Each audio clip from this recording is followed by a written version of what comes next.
let me get started with the first presenter, and that is Dr. George Kyei. George is the Assistant Professor of Medicine at Washington University School of Medicine, and he's also the Director of Medical and Scientific Research at the University of Ghana Medical Center. His project addresses the impact of COVID-19 on HIV care in Ghana, and he will be joined by his collaborator, Professor Collins Alorlu, who's head of epidemiology at the Ngozi Institute for Medical Research at the University of Ghana in the panel session.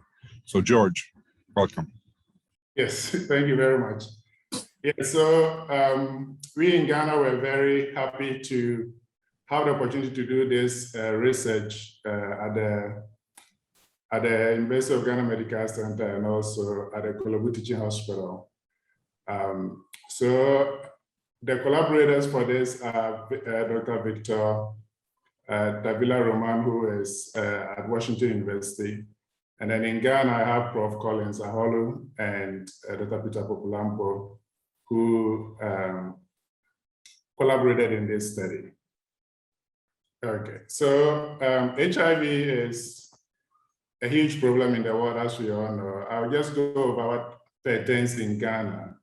So in Ghana, we have about 347,000 people who are living with HIV, with a male to female ratio of 1:2, unlike what pertains in the US, where it is predominantly male.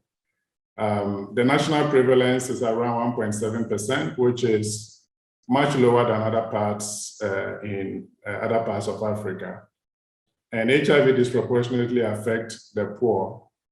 But the age of HIV patients in Ghana, in a study that we did recently, where we had about over 400 patients, those aged 40 and above was about 80%. So the population for HIV here is really aging here. In terms of the COVID-19 situation in Ghana, this is the latest, and this data should be taken in the context that in Ghana, we stopped doing, active case finding a long time ago. So basically, we test those who have symptoms, who come to health facilities, or those who are traveling and need to, have a COVID test. So in terms of that, as at now we have about just over 1,000 deaths and over 2,000 active cases that are being managed in the various centers.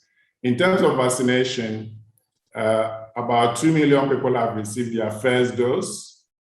Second dose is about those who have been fully vaccinated is about 800,000. And the issue has been access to the vaccine. And so we don't know whether we have vaccine hesitancy because we've not had enough vaccines to go around yet. So when the pandemic hit, one of the things that we worried about was our HIV patients because the few supervising ID physicians, infectious disease physicians, were commandeered to head the COVID response. HIV patients were worried about coming to the clinic, and given that most of our patients are over 40 and also may have other comorbidities like hypertension or diabetes, that was really worrying. There were even some estimates from Oxford that people may die from other conditions more in terms of HIV and related comorbidities than COVID itself. So this study, we felt there was an urgent need for studies to find novel ways of addressing the healthcare needs of people living with HIV during this pandemic. And this pilot study was set at the Kolebu Teaching Hospital, which is Ghana's largest hospital. It's also the largest HIV treatment center. It sees about 1,400 patients per month. And the clinic is well resourced in terms of human personnel with physicians, counselors, nurses, labs, and so on. So the study aims were to assess people living with HIV's perceived barriers and facilitators to obtain healthcare in the setting of the COVID-19 pandemic.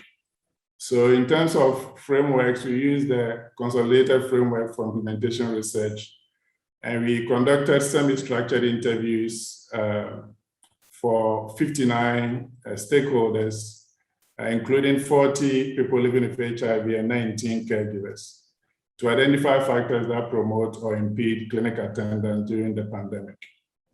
We also asked them for various implementation strategies that they think will be useful in the setting of a pandemic. So the analysis is still ongoing, so I'll share some of the things that we have so far. So in terms of the first aim, we assess the suitability of alternative forms of care, including telemedicine, self-care at home, and so on and so forth. We interviewed, and interview lasted about 30 to 40 minutes, and they were translated and transcribed and analyzed with the help of the Max QDA software, which is used in qualitative research. In addition, patients and caregivers were separately put in a room and asked to rank the various barriers and facilitators that they thought were the most important. So they did a free listing, and then were also asked to rank the list from the most important to the least important. In terms of those who took part in the study, so number of respondents for the people living with HIV was 40, 29 female, 11 male. The average age was 48 years old. Most of them have been in treatment for a while, an average of about 10 years.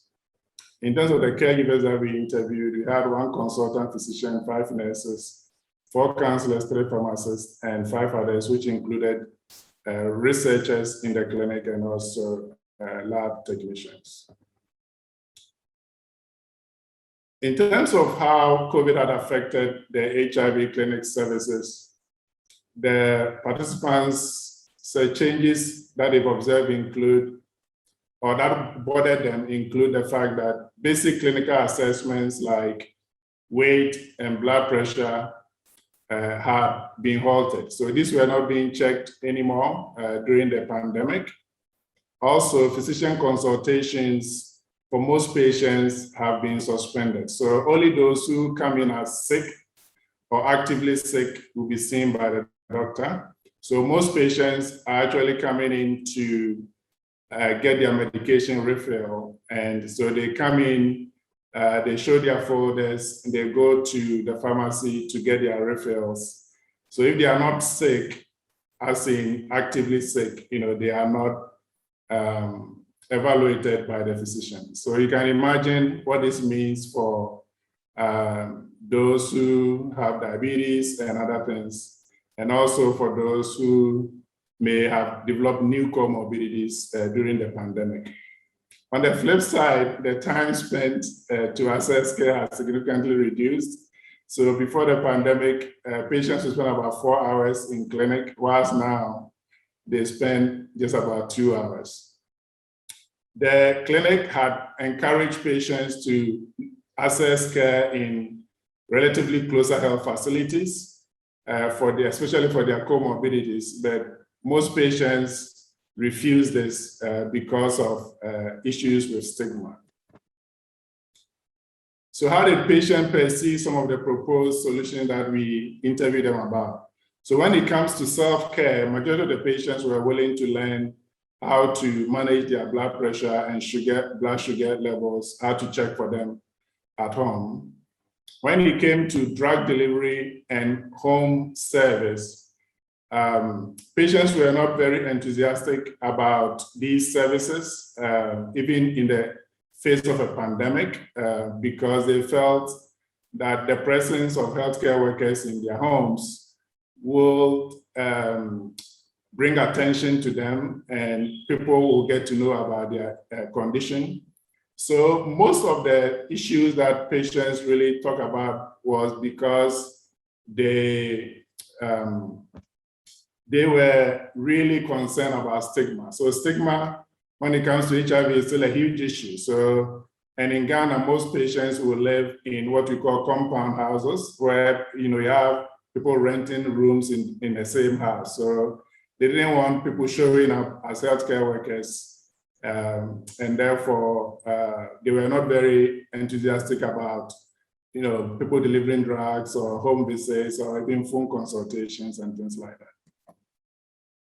So in terms of healthcare worker ranking of key barriers and facilitators, healthcare workers thought that financial challenges for the patients in terms of getting transport to come all the way to the clinic. An average patient travel about 37 kilometers to come to clinic. And sometimes doctors and nurses have to give patients money from their own pockets for transport. Stigma, lack of privacy is another issue in the clinic, as the clinic is too small for the number of patients that we have. What people think were good were the availability of antiretrovirals, professionalism among staff, and the fact that patients do follow up when they have to. When it came to the patients, they felt that we don't have an all-in-one unit.